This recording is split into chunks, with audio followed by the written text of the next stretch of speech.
Hello বন্ধুরা, আজকে আমি শাপলা দিয়ে মাছ রান্না করছি। তোমরা কি জানো শাপলা দিয়ে মাছ রান্না করা যায়? আমার শাশুড়ি রান্না করে এই শাপলা দিয়ে মাছটা, খুব টেস্ট হয়। তো আমি আজকে প্রথম শাপলা দিয়ে মাছটা রান্না করছি। আমি অ্যাকচুয়ালি জানি না যে শাপলা দিয়ে মাছটা কী করে রান্না করে, শাশুড়ির কাছে জেনে আসলাম যে আমার তো খুব ইচ্ছা করছে শাপলা দিয়ে মাছটা রান্না করতে, তুমি তো রান্না করো, আমি তো পারি না, তো আমাকে একটু বলে দাও কী করে রান্না করতে হয় শাপলা দিয়ে মাছটা।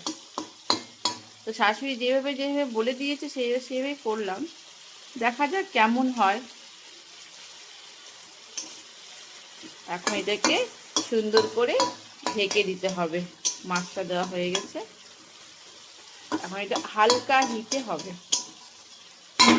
হয়ে গেলে তোমাদেরকে আবার দেখাবো। Tata, bye bye. হ্যালো বন্ধুরা, আজকে আমি তড়কা ডালটা যে হয়, যে তড়কা ডাল করেছি চাল কুমড়া দিয়ে।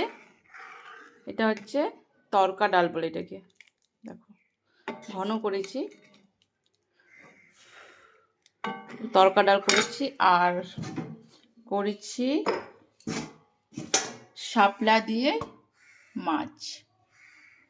শাপলা দিয়ে মাছ এখনই রান্না হলো, আমি কোনো কিছু নামাইনি, এখন নামাবো।